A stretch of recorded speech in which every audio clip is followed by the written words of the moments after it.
Welcome to the Plant-Based Switch with me, Nafsika Antypas, where we explore the transformative power of plant-based living for your mind, body, and soul. Join me as we have honest conversations about health, wellness, and living more compassionately. Welcome back to the Plant-Based Switch. For my very first guest, I have Dr. Joel Kahn, the heart doctor. Welcome to the show, Dr. Kahn. Thank you so much. Great honor, number one. Thank you. It's our second time together, actually. I had you on my show, Plant-Based by Nafsika, the TV series season 2, I believe. So nice to see you again. Thank you so much. Thank you. You've been practicing cardiology since 1983. What inspired you to transition from a traditional cardiology approach to more holistic, plant-based focused? Yeah, well, I actually entered medical school at age 18 in Ann Arbor, Michigan in the special program. And I found that the only way to survive the dormitory, true story, was to eat from the salad bar.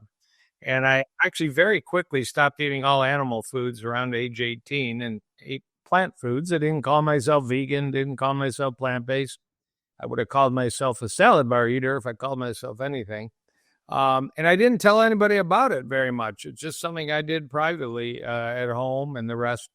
But when I got into medical school and dug into heart research, I quickly learned that there was evidence that what I was doing could help my patients. So I've really taught my patients all through these 40 plus years about heart healthy nutrition, which is plant-based nutrition.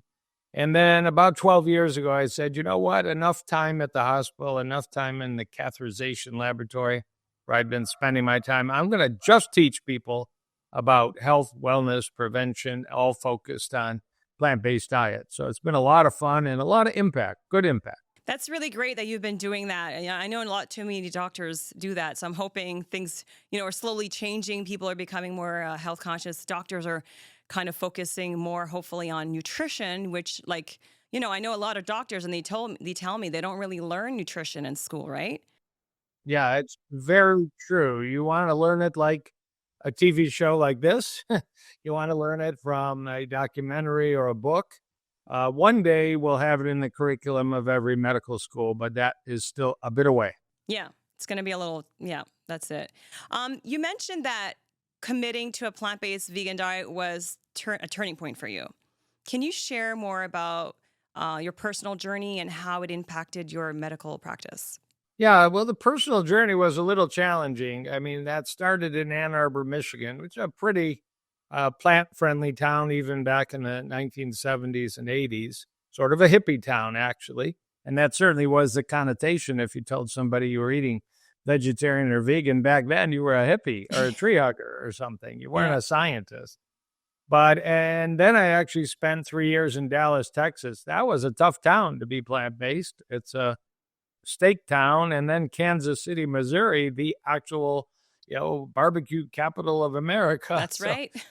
Tough places. I ate a lot of salad bars. I ate a lot of okra. Okra is very popular. And it's actually a pretty healthy vegetable. Actually, I learned recently it may actually fall in the fruit family, but lowers cholesterol. So don't give up on okra. I ate a lot of it in the past. There were difficult times. Restaurants didn't have menus that had, little V's or VGs for vegan or vegetarian options. Not all restaurants have them now, but a lot more do. And we appreciate those restaurants that give us those healthy options without, modifying things too much. It helped. It's been over 40 years, so it's helped me maintain weight, helped me maintain good health, free of medication. I actually am a heart doctor. I've checked every artery in my body. They're clean, and I'm in my mid-60s, and, that's not a world record, but I think the diet starting that young was very helpful. And then for my patients to offer them, you got to do the hard work, patient, but you might one day reduce or even get rid of your medication if we work together. All my patients are told to watch Forks Over Knives, What the Hell, Game Changers movie, listen to my weekly podcast, Heart Doc VIP, which is a very plant-based podcast, read the current science. But I'll say this just to finish. 98+% of the science is the advantages of plant-based diets over all the others, because I read the science every day. and write newsletters for doctors. You're just not going to see a meat-based study with any frequency. One came out recently, but it was funded by the beef industry, which always makes you a little suspect about how dependent. But the data, the science, let alone the emotion about animals and the reaction about saving the planet, the science for human health, breast cancer, prostate cancer, maybe pancreatic cancer, dementia, heart attacks, strokes, high blood pressure, diabetes, obesity, asthma, rheumatoid arthritis, lupus, go on and on. It's a plant-based world if you do it with whole foods, brightly colored, minimally, prepared and altered, and you could really have a healthy life, and that's what we all want. Personally, when I went vegan 10 years ago, it's been 10 years actually, and I would go to a steakhouse, no problem, but I would order, the sides, and that would become my meal. So, but now, 10 years later, it's way more options available. So it's a huge difference, especially from 20, 30 years ago when you started. So, I think we're heading in the right direction, at least. Yeah, I would agree with that. Clearly I teach my patients the smartest move is to learn how to cook simple, inexpensive whole foods at home, largely organic. It's clean, it's tasty, it's reproducible and teachable. Restaurants are expensive. I was at a premier plant-based restaurant in Fort Lauderdale 4 nights ago, and it was over $100 for 2 people. The food was amazing, but most people can't do that, and I don't do that very often.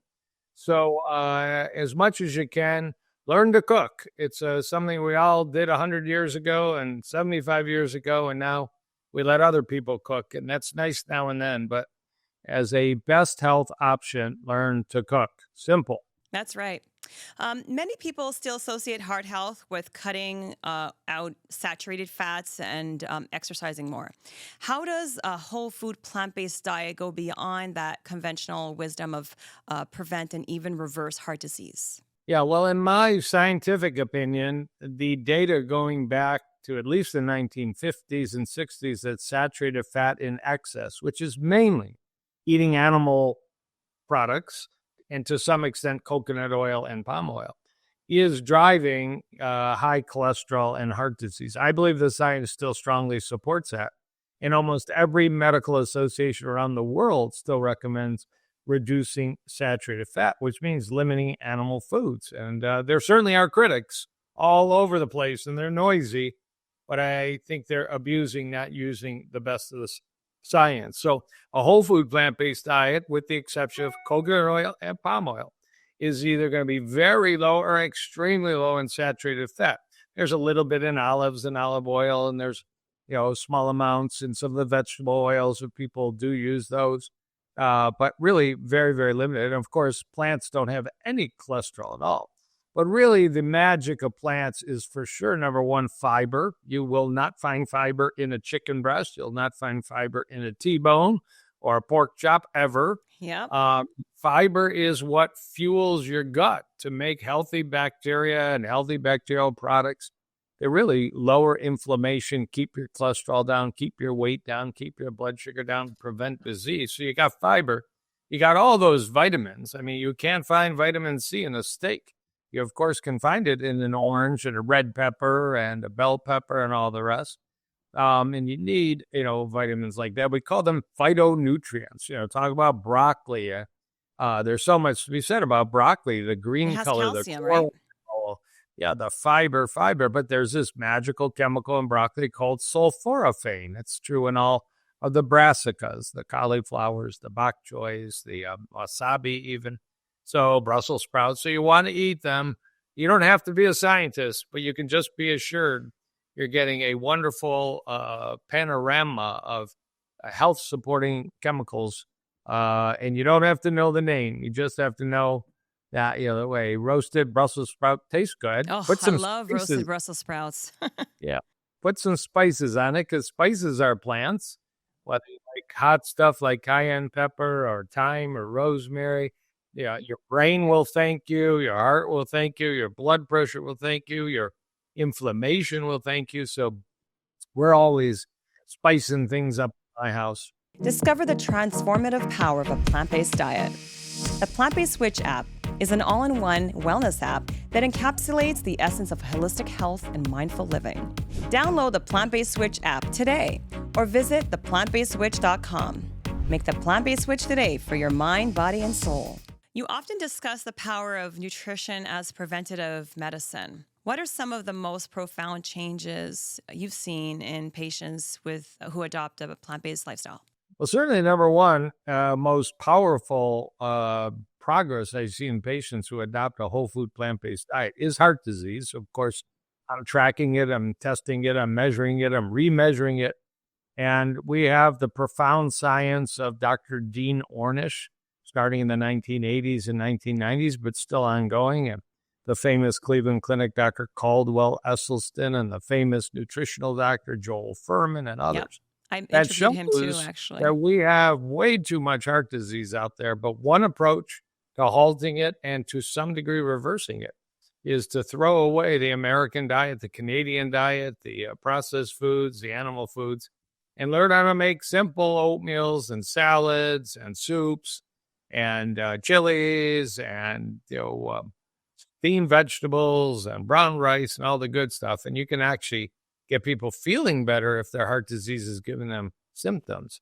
But you can also see the plaque shrink, which is just magical. Ideally, we won't have any plaque, but too many people have plaque. Beyond that, weight loss. I mean, people come to my office all the time before they meet me.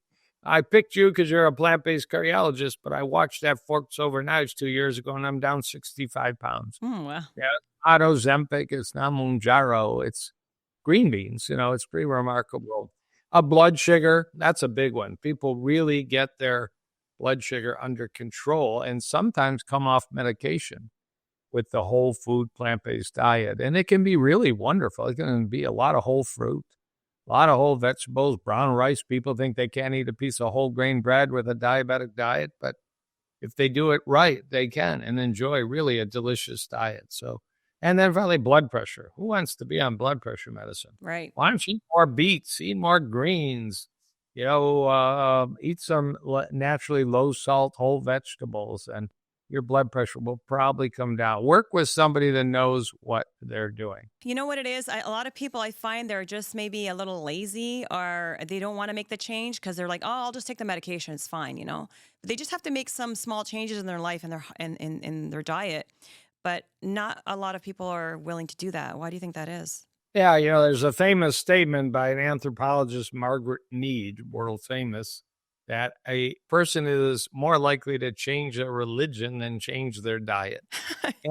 And it's like so true. It's so true. I heard yesterday a man in my office, 60 pounds overweight, mid 70s, and his health is terrible. But he said, I love my meat. I love my meat. I love my meat. You're going to love your arthritis. You're going to love your dementia, which is starting to progress. You're going to love your erectile dysfunction, which is pretty dense. And, maybe, but, people got to learn skills. They get frustrated. They got to know. What I often do for a few weeks is I suggest people use a home delivery service of plant-based foods. Let somebody else do the cooking. Try jackfruit. Try a portobello mushroom. Try a lentil bolognese, something they probably don't have the skill to make. Of course, just pop on some food videos like Chef AJ, for example, or, there's so many resources out there. Juliana Hever, get some good YouTube out there or Instagram site. Healthy Girl Kitchen, one of my favorites, a friend of mine now in Florida. And just get some good recipes. But if you can't, there are national delivery, whole food, plant-based companies that actually do a great job. So then we take away the obstacle for the first few weeks. It can be a little pricey, but it breaks through that I can't do this. Well, you have a lot of delicious tips. I'm getting really hungry personally. How can, if anyone's looking for some help from you, how can they reach you? Yeah, I do have a lot of Canadian patients, a lot of them. I have patients in the United States pretty much coast to coast because I do have a medical license in over half the states. And I do a lot of telemedicine, and I have a live clinic in Michigan and a live clinic in Boca Raton, Florida, which is where I am right now. So I have a website, drjoelkahn.com, drjoelkahn.com. You can read blogs. You can find my weekly podcasts. You can find my clinic. You can find recipes. And, I've been teaching a long time. I'm not slowing down. I like what I do. And I welcome new patients. We can really help. What's the one thing you wish everyone knew about heart health? Well, what everybody needs to know about heart health is, number one, it is so common. Humans have an incredible ability to clog their arteries. Everybody, I don't care how healthy your lifestyle is, should be concerned.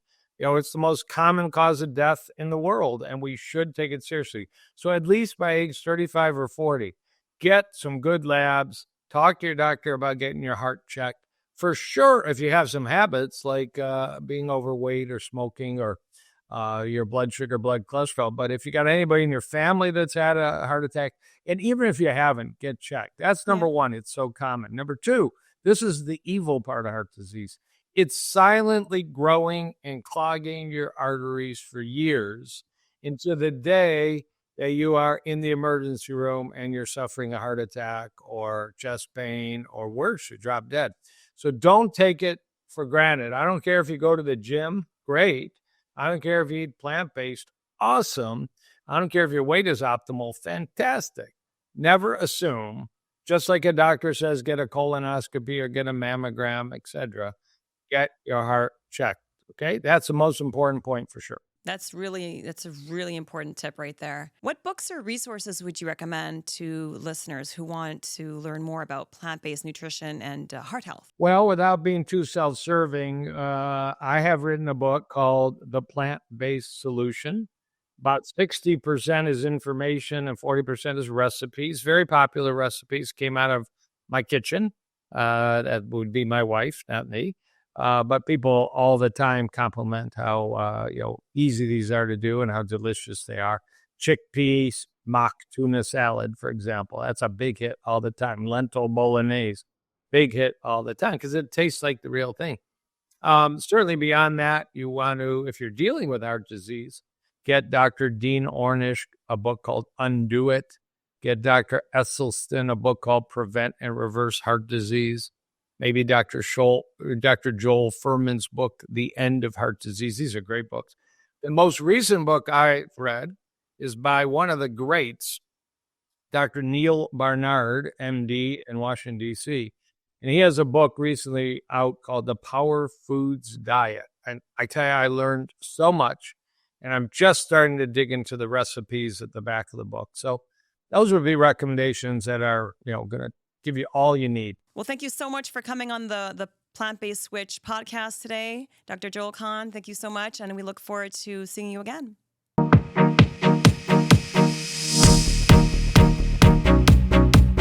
Thanks for tuning in to the Plant-Based Switch. I'm Nafsika Antypas, helping you throughout your plant-based journey. And remember, if you plant it, it will grow.